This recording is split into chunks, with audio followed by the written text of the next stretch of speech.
Hi everybody. In this video I'm going to show you some basics of JavaScript. So we've spent a lot of time in class talking about how to use HTML and CSS to design web pages.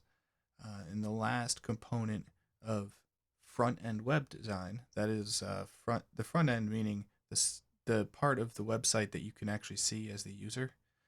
The last component is JavaScript. That's the one thing we haven't really covered yet, and I only want to give you a little bit of an example of how it works, and just kind of give you a taste of the kind of interactivity that JavaScript is capable of. So we'll just have a few activities to do with JavaScript, just so you can see a little bit of how it can be used to add interactivity to pages. So the first thing we're going to do is just do some really basic, like couple lines of JavaScript, just so you can see, for example, that JavaScript can change the HTML content.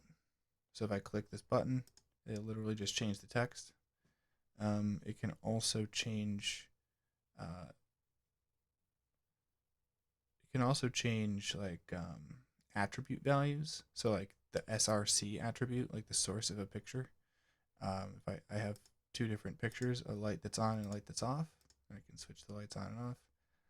And it can also change styles, so it can actually insert CSS into the page. So I can do things like hide, show, and change the size.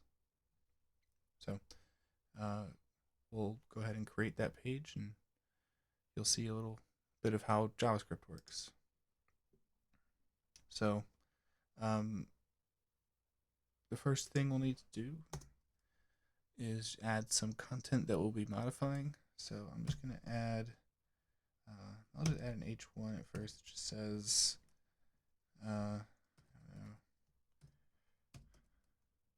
JavaScript examples.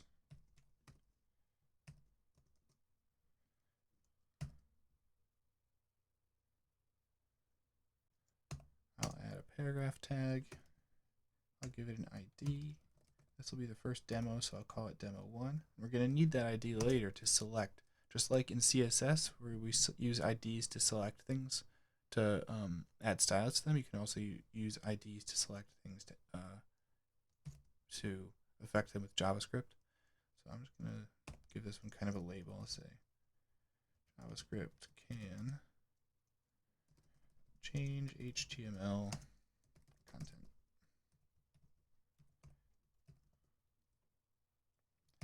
I'll add a button.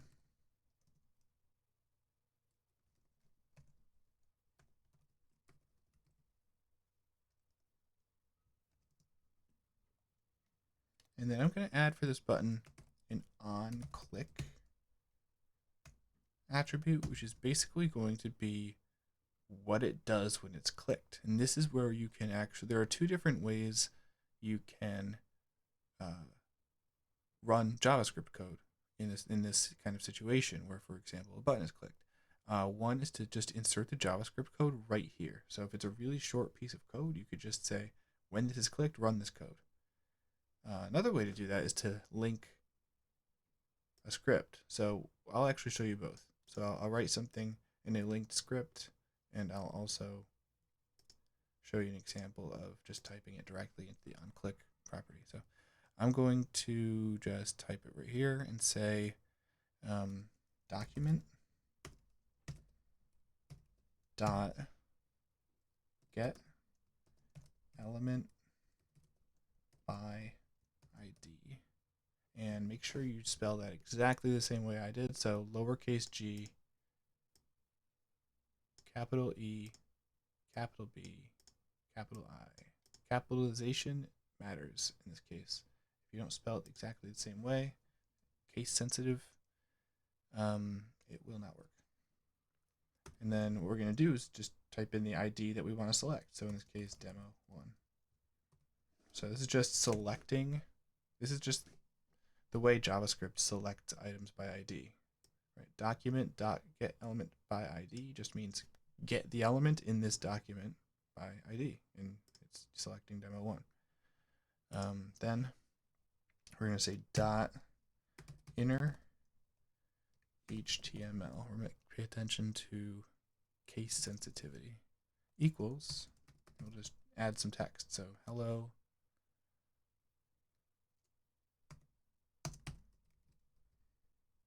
JavaScript.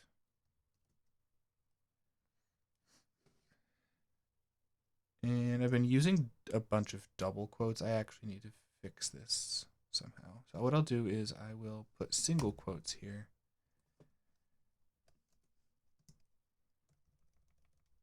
For my string. Here's the, because actually I noticed an issue here. I'm gonna have to add single quotes here as well. So this is an issue that can come up pretty much whenever you're using quotation marks in programming. If you're trying to put a string inside something that is marked with quotation marks for some reason, if you have two different sort of inner and outer quotation marks, you need to use alternating double and single quotation marks, because otherwise it will try to close the quotes. For example, if I put double quotes here, it's going to try to, the browser is going to think that I'm trying to close this quote right here, which I'm not. So I need to use a single quote. It can tell the difference between single and double quotes. So the double quotes mark the entire onClick attribute, and the single quotes mark the strings, like demo1 and hello JavaScript. So that is all of the JavaScript code for setting that text to say hello JavaScript. I'm going to add some inner text for the button. I'll say click here. Close the button. All right, if I run it, JavaScript can change HTML content. Click the button, it says hello JavaScript. Right? So it did what it was supposed to do. The onClick attribute just means when this thing is clicked, what's it going to do? In this case, it's going to select an element within the document, the element demo1. It's going to set its inner HTML equal to this text, hello JavaScript. That's all it does. So let's try another example. This one will be a little more interesting.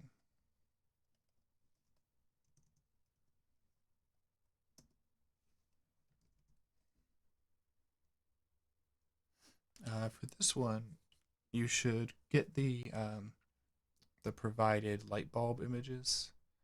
I'm just going to upload those right now.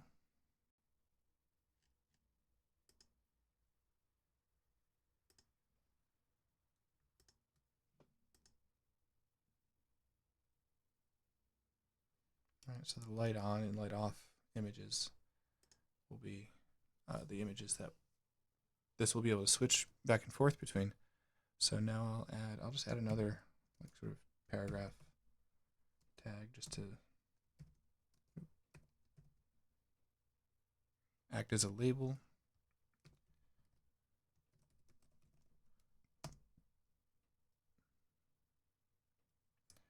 JavaScript can change HTML attributes like .src, like src.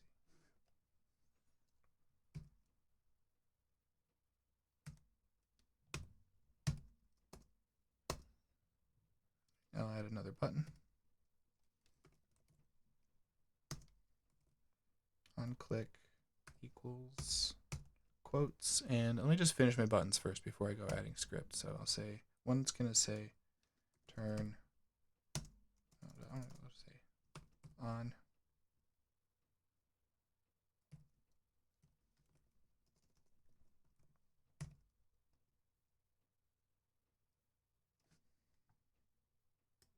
Let's copy this button. This one's going to say off. So I'll have an on button and an off button. And then in between them, I'll have an image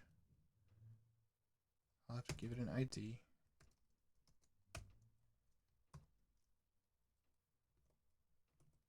Call it demo2.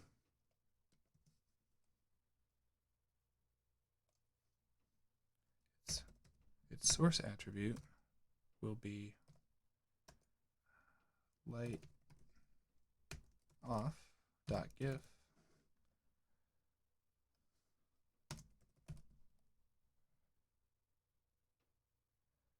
and since I'm not even really adding an actual CSS style sheet, I'm just gonna add some style right here with a style attribute, and I'll just say width 100 pixels, so it's just not too big. All right, so if I just look at it, it won't do anything yet, but you can see it's got an on button and an off button. So now if I go to my on click, just like last time, we have to get an element by ID. So I'll say document dot get element by ID. The ID in this case will be demo2, single quotes, demo2.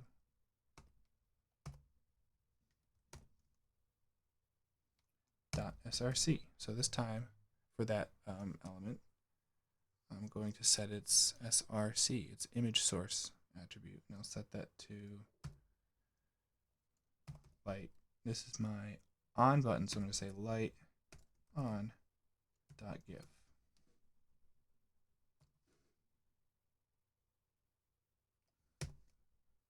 And close my quotes here. So I got double quotes and single quotes again. And then on the other side, I'm just going to copy this on click and paste it over here. Because everything's the same except light off.gif. So now I have the light, I click on, it failed. What did I mess up? I probably messed up the quotation marks. Here we go. So src needs parentheses.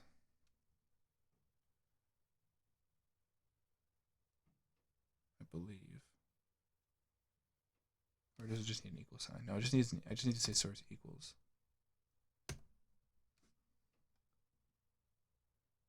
Yeah, that's all I need. I just need to say equals. Yeah. So src equals light on and src equals light off. Light on, light off.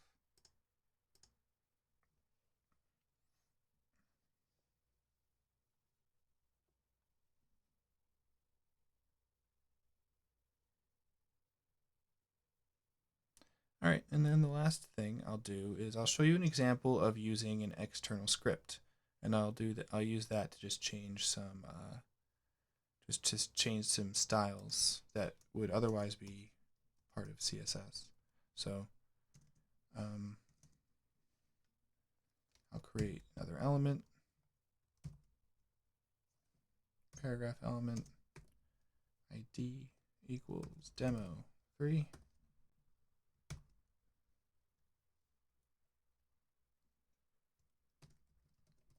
JavaScript can change the style of an HTML element.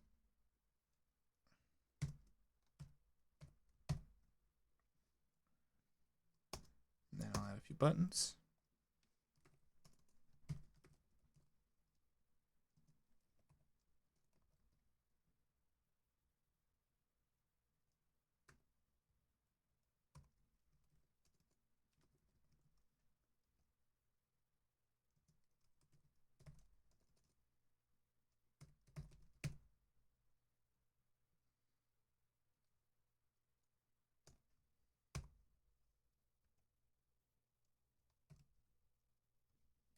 I'll say this button's going to say change size.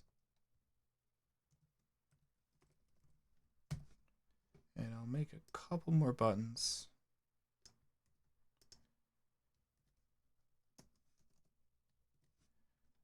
And the other buttons will say hide and show. And now what I'm going to do is go over to my script. And for the script, if I want to get, so the easiest way to write something in an external script that you then access from within an HTML element like that would be to put it inside of a function, because a function is basically just a named piece of code that you can refer to, and if you sort of bundle your code inside this named function, you can refer to the function by name, and that's how we'll actually get the function from the external script. So I'm going to say function change size parentheses, nothing inside the parentheses, but don't worry about that, and then curly braces. Make sure you've got curly braces at the beginning and end of the function. So in between the curly braces, I'll say document get element by ID, like we've been doing. This time it's demo3.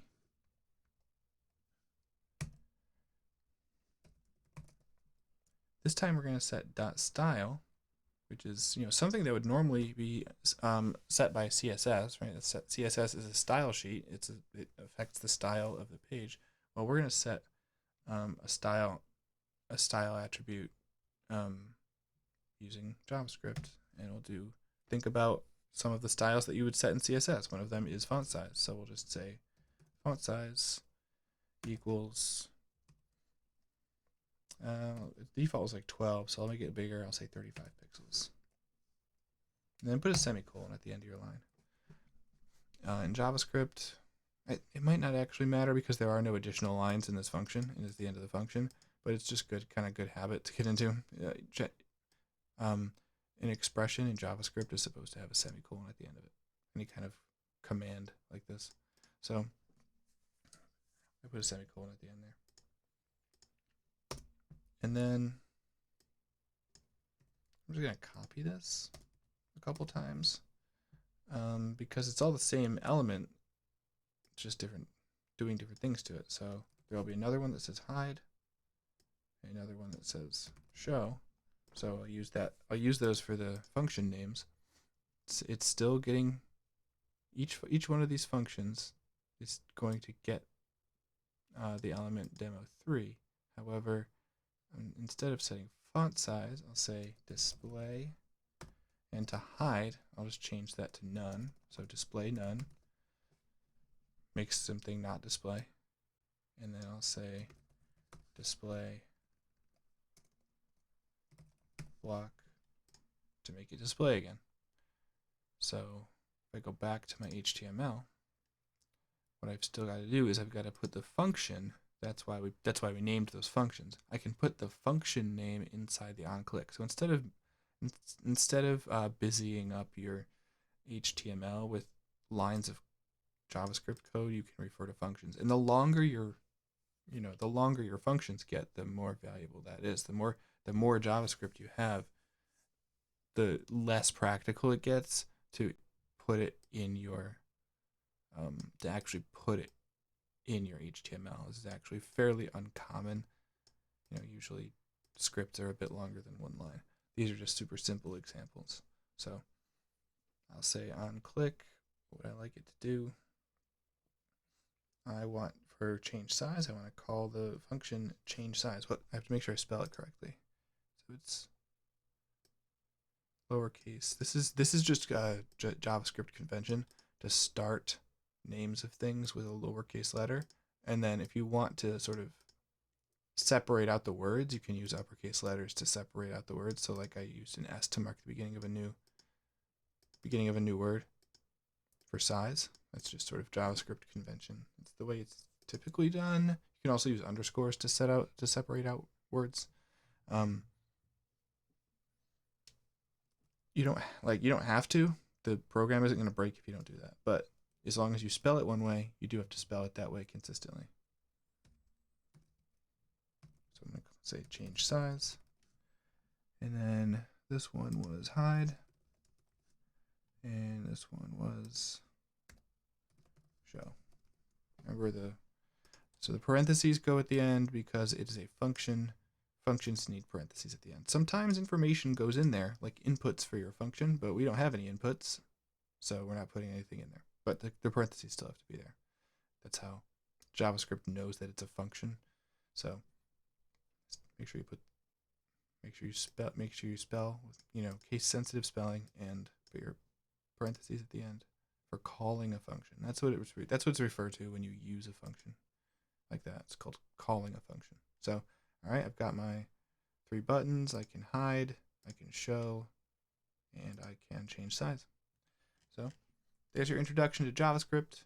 As you can see, it's working with a lot of stuff that you've already seen a bunch of, but it's also adding a bit of interactivity to it. And next time we'll get into a bit more of dealing with logic, and sort of how to have your scripts make decisions. See you next time.